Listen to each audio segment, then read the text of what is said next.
entertainment channel, Life Saga TV. And today I decided to do an earlier video because of late I've been doing very late videos, and I think somehow people are often asleep by the time I'm doing the video. So I'm hoping that I'll reach some of you. Please continue subscribing. We are still at 380 something. We are targeting 500 at least at the end of the month before we push more for more subscribers. So guys, I really appreciate you for your presence here on the channel as we begin our analysis of 17th November 2025. We begin with the information that I'll just share. Of course, today, Monday, it was surprising that the government woke up to a surprise that was shocking. I don't know whether it was shocking because you can never know. Things in Kenya, you may think that they are shocked when there is an inside job happening, but I hope not. Sometimes when things are going hey-fey or a mixture of stuff is happening, you may get to see things happening and you are surprised, but someone somewhere understands what entirely is happening. So I just wondered because I was surprised that the Minister of Interior, the Minister of Health, Minister of Education, the DCI, the Directorate of Partnership, and all that, they actually got their websites hacked, you know? And I was so shocked. I was so shocked to realize that a Ministry of Interior, DCI, and such ministries can be attacked in a cyber arrangement. The whole ICT of a nation to be hacked and 40 other websites, that is a very funny and dangerous scenario, right? Yeah. So while looking at this matter,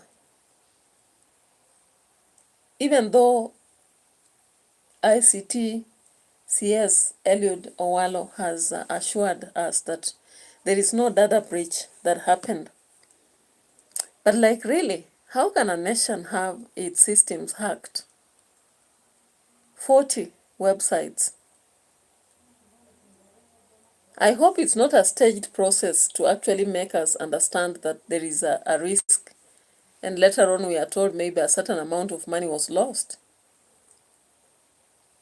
Of course, we have ever seen this before, especially 2023, where eCitizen was attacked and we were told 61, was it million or billions were lost?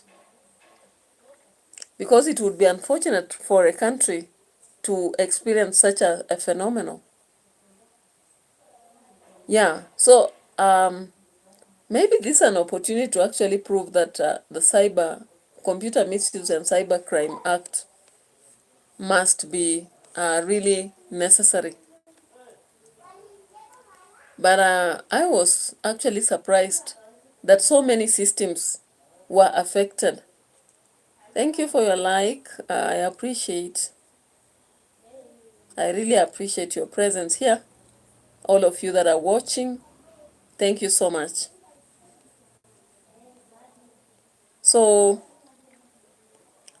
you can never understand why a country like Kenya, with a very serious, what we call the DCI and Interior, Murkomen, who is working 24 hours, giving commands left and right, threatening even people in Malava that they will lose their job if they don't do the necessary to have their candidate elected. How would it happen that in such a nation we would actually have 40 systems hacked? It's so shocking, right?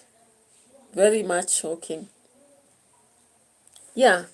So I want us to actually focus on several different things here. in our discussions. Of course, majorly those which are in the title. Wycliffe Masharia, hello, welcome, welcome. But there are some other matters we may not put in the titles, but they are just shocking. When I woke up to see this by 10, that the systems of Kenya have been hacked, and then I checked and then found that there are 40 systems, I was just shocked. Because when also I thought it is just systems like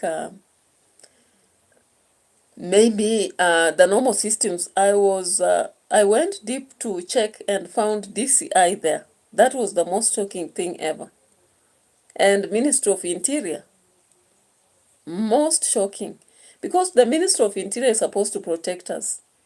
It is supposed to work also 24 hours.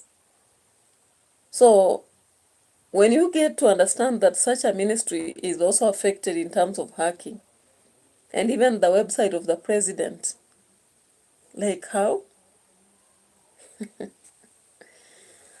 So some things you just don't get it. And as far as you add 1 plus 1 and try to get it, the mathematics is not mathematicking.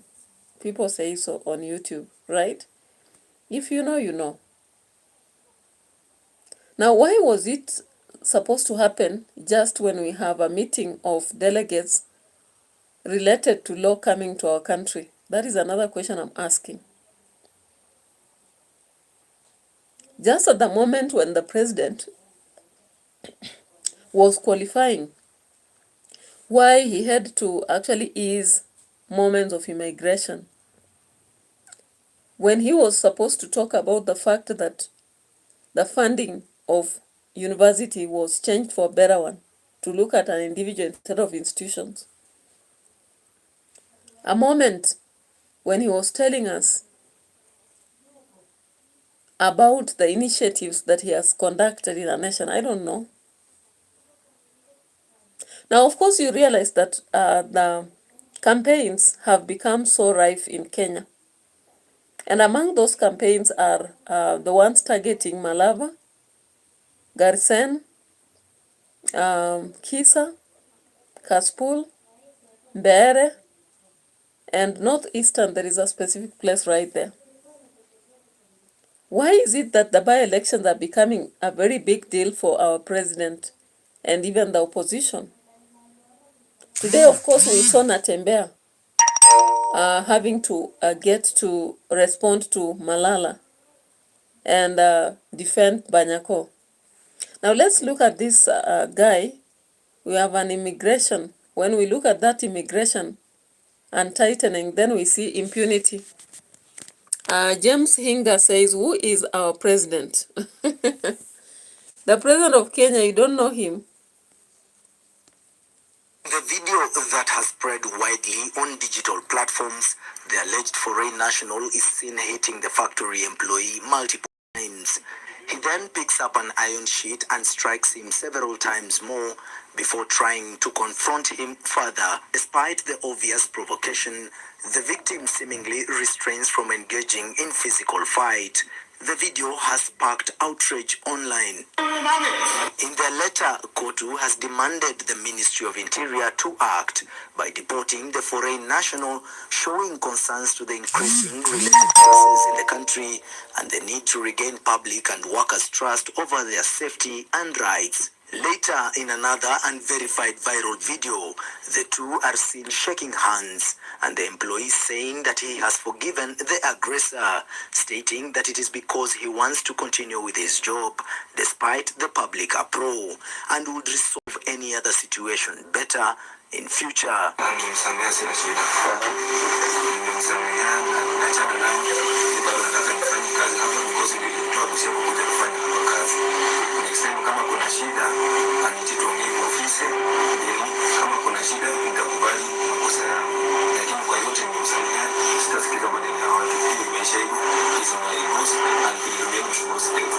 Despite the the alleged reconciliation. In a letter shared, the management of TCM Roofing Mabati Suppliers clarifies that the foreign national involved is just a worker and is not the investor.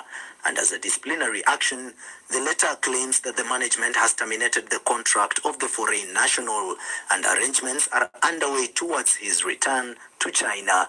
Mashari Amboua, NTV, Eldoret. All right. James Hinga asks, can you tell me what they are fighting for? They are not fighting. You can see one of them is beating the other. So they are not fighting, actually. So what happened?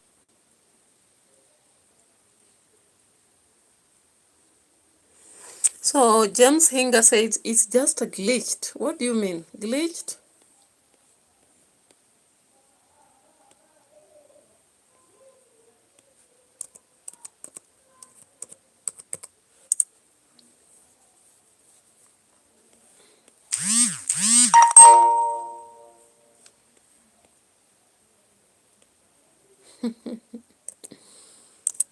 Oh my God. It happens. After doing a lot of stuff here, it happens that somehow, the internet fails us, but it is what it is. This is the struggle of YouTube.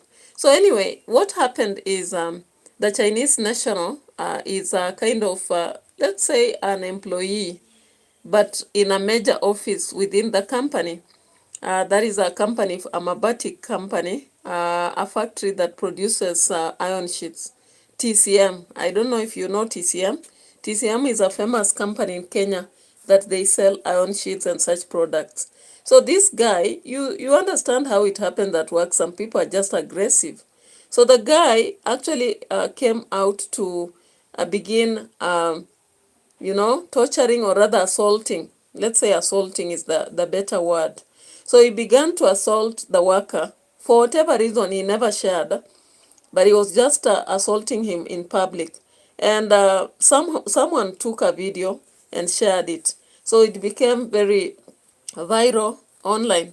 And after this, of course, KOTU is an organization in Kenya that protects the safety of workers and also bargains for their better treatment.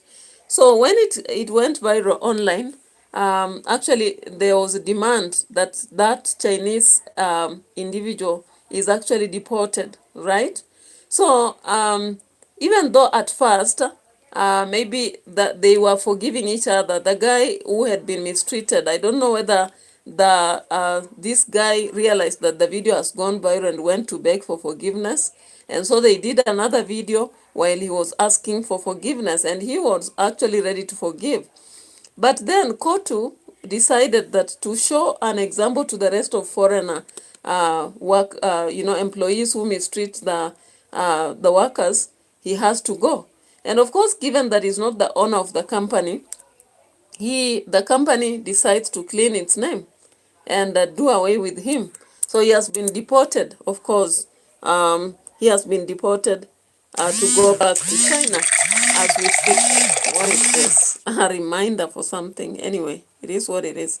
So this is not the first time. We saw another moment. I think it was in 2018 and then 2022. We have seen such situations happening earlier. So it's not right actually to treat people like that. I don't know why it happened that this guy did what he did, but KOTU demanded for the immediate deportation of the guy to China, and I think that has happened. Or maybe they may just say that online when indirectly they have maybe kept him somewhere else, because we saw Atwoli demanding that this guy be deported. Let's see whether he was, because I'm checking just to see what happened. Yeah, so I hope, James Hinga, you understood. I hope you understood this mathematics right here. Right here. Okay. Yeah, so I think things are clear right there. And I was just looking for another video to show the deportation process. Yeah, it happens. By the way, even if I own a company in another country, there is no way I can mistreat the citizens of that country. I'll automatically be deported. And especially with the current virtual space, I don't know why people do this. Even without it, why should you beat up somebody with iron sheets? You beat up, even if you have, even if you have emotional challenges, you can do better. So I don't know why this guy was unreasonable in such a manner, but it's unfortunate anyway. It happens. Yeah. So that is it on that aspect. Let's move to more. Let's move to more. I want actually to look at my video so that I'm sure I'm covering everything. Yesterday, I planned to talk about some things and forgot. So today again, I'll be coming back to edutainment for us and doing another video because I just forgot to cover some stuff here. Let me switch to check this on the computer right here. And guys, continue to subscribe. However few you are, I appreciate when I see anybody subscribing to my channel. I really appreciate. It's not easy, you know. It's not easy to just come and watch whatever I'm doing. Not easy, right? Yeah. So let me check something here. There's something I'm checking as I continue. Yeah. So actually the president of Kenya, who is Ruto, has donated 100 million guys to a church. We don't say it's wrong to donate towards a church, but what we don't understand is the president said that there is no money to even do capitation for the students, and they had to cut down money that's supposed to go to schools next year from 22,000 to 11,000. He also said now the fee of boarding schools is going to be minimum of 54. Why? Because automatically they are also going to reduce capitation in boarding schools. So that means that citizens are going to suffer big time because, as I've said, situations in Kenya are quite tough.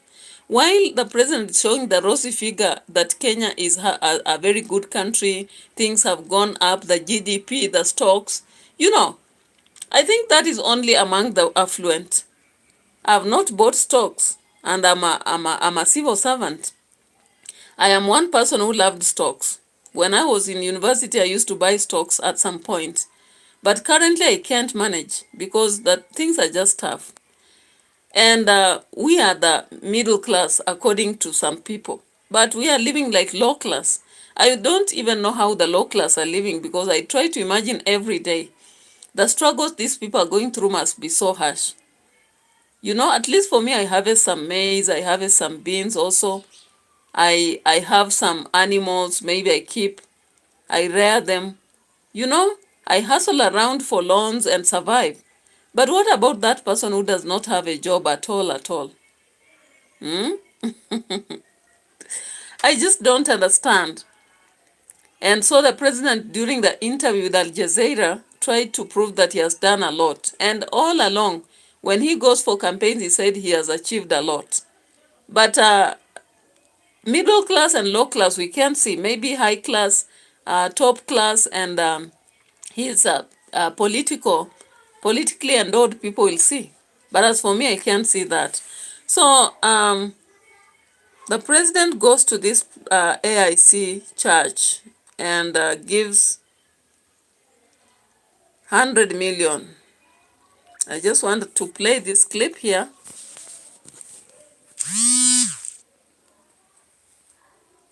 And I am a beneficiary of this church. Nitawatafutia milioni 100 ndio muniambie mutafanya kazi gani, muniandikie.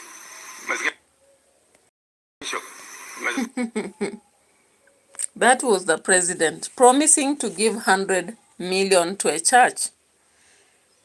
And if everything is fine in a country, we cannot complain, by the way. But when things are that bad, we have to complain, okay? Let's see this also. Tukate county kadogo ikuwe kama Vatican, ikuwe its own state, not taxed, and that is where tunatuma a certain percentage, tufunge hii chapter. build infrastructure. If you truly want to spread the gospel, go buy Bibles, spare watu. If you want to spread Islam, go buy Quran, spare watu. Hiyo ingine yote, it is corruption, it is tokenism, and it is questionable. Yeah, so it's unfortunate. Actually, in our country, it has turned out. And I remember the other day, this guy who vied for presidential position actually said that bishops are receiving bribe money and they are celebrating. Then they come out and attack the president. Like the other day, we saw a bishop from Kisumu who was talking about corruption and the failures of a government. We also saw the Catholic Church coming out to talk about a failure of government in health matters, education, among other ministries. But then you find the clergy who are receiving this money and celebrating, unfortunately, ululating, when we have schools that are not built. We have people who are dying in hospitals. We have so much that is not being done. If the president has such much money, why can't he just go and donate to people randomly, or rather find out those who are suffering greatly in the nation and give? Or if, I don't know even what to say. Because this signal of going around and giving churches some money, 5 million, 50 million, 100 million, is just a form of corruption. It's a form of corruption, and we cannot call it otherwise. That's what is happening in our nation, with a lot of people in political positions actually bribing the church so that the church speaks well of them. I don't know where this culture came from, because it's not a culture that started, although even during Moi time, he could give some little money here and there. But it's just too much during the Kasongo time. A lot is happening with so many people, receiving and giving money here, left and right. A lot of money that is questionable. Where did he get 100 million? You mean once you become a president of Kenya, it's so easy for you to get 100 million, even if you are a hustler selling chicken, actually. How easy is it to make this money? And then you go ahead and give it to one church, you skip and go to another, you give 50 million. If, I don't know, I thought they even stopped Harambe because of these aspects. But it is still going on, guys. And of course, today you saw Gachagua at Mbere, and I want you to watch this.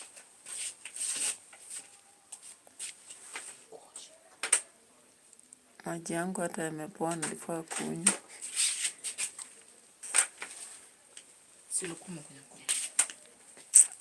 Sijakunywa maji mengi leo.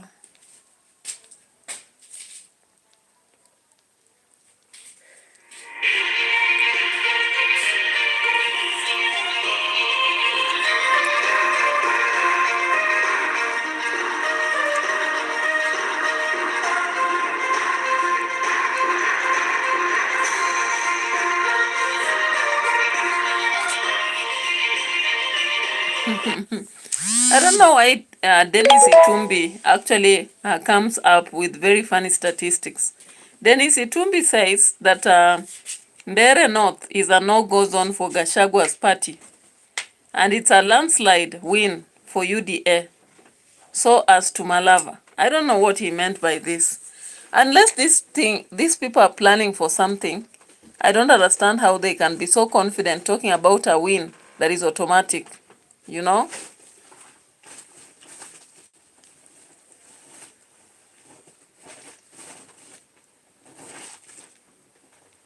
Let's just see.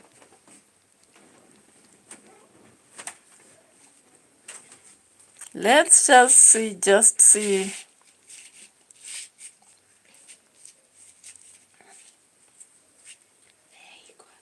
Now, campaigns for the November 27th.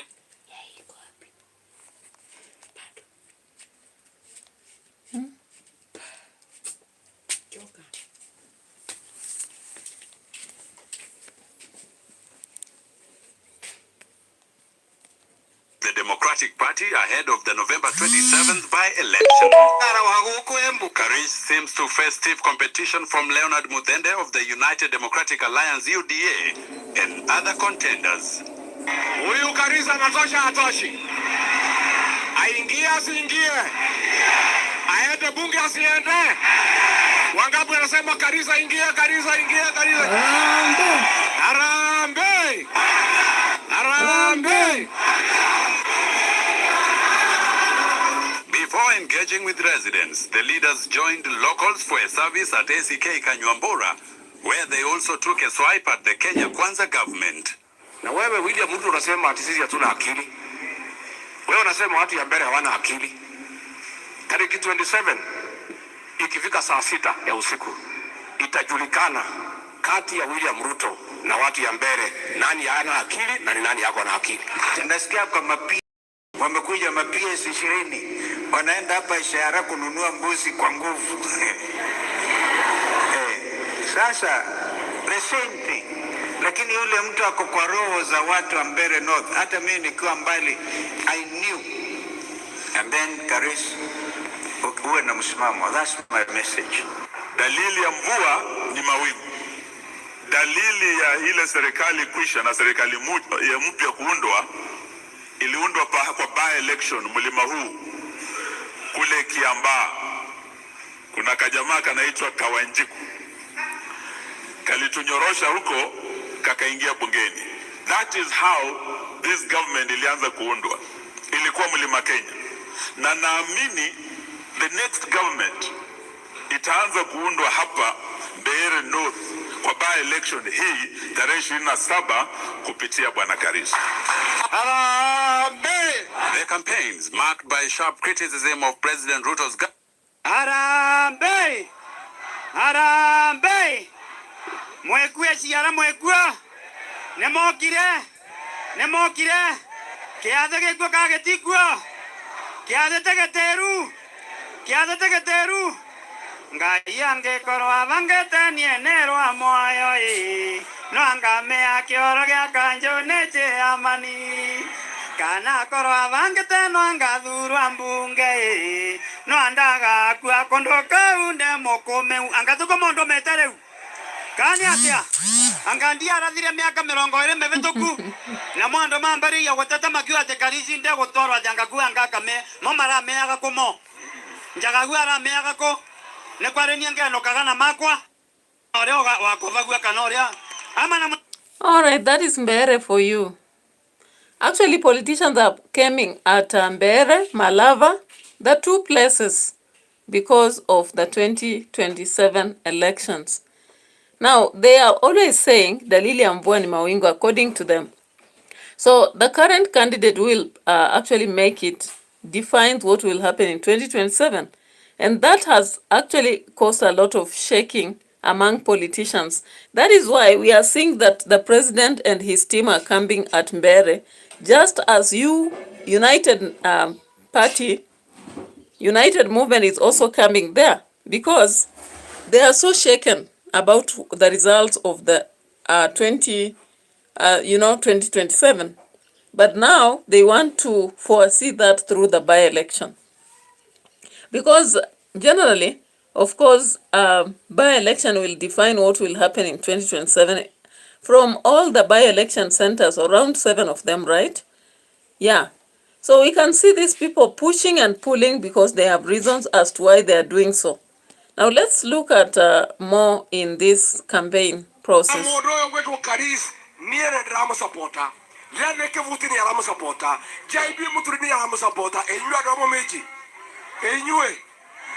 Enywe wangapi niona kura Karisa Karisa anatosha atoshi aingie bunge asiingie nyinyi watu ya Momenji mko na kura 9,000. Mimi naomba nyinyi kama kiongozi wenu kwa heshima ya kwamba 9,000 votes ya Karisa mjaze asubuhi mapema, si ndio? Mimi nimekuja na Mezeka Lentori, ameenda pale ameongea na wa Meru 4,000 wamekubali. Ukiongeza ya wa Meru na ya Muminji ni 13,000. Mimi nimeongea na Wakikuyu ni 5,000 wamekubali. Si ndio? Jaibi Muturi ameongea na watu ya Kanyombora wamekubali.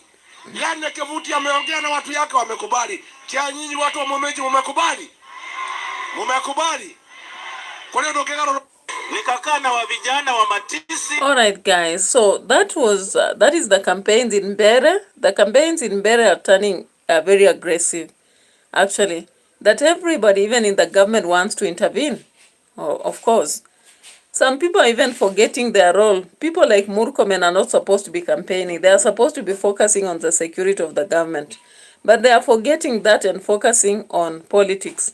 And we hope that everything will be fine because it is so funny. Now, on the other hand, Caleb Amisi has decided to decampaign the Nyota program. Unataka umwaga ndani. Usimwage ndani ya ile.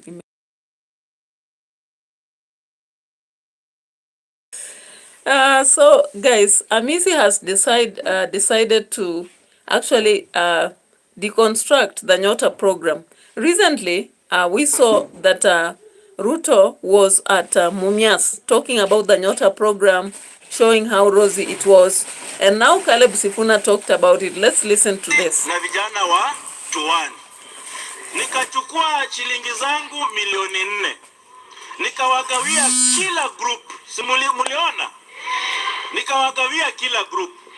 Sasa mimi nagawia vijana wa Tuwani na Matisi ambao wanakaa kwa slum, watu ambao wajiwezi, slum dwellers, ndio wajikakamue, waanzishe biashara na waanzishe zile miradi wanafanya. Siko kwa serikali ama na opposition leader. Nachukua milioni 4 napea vijana wote. Alafu serikali mzima ambayo iko na trilioni 4 ya pesa inakuja inachukua vijana 50 peke yake, saboti mzima ati nawapea pesa za hizo Nyota. Vijana 50.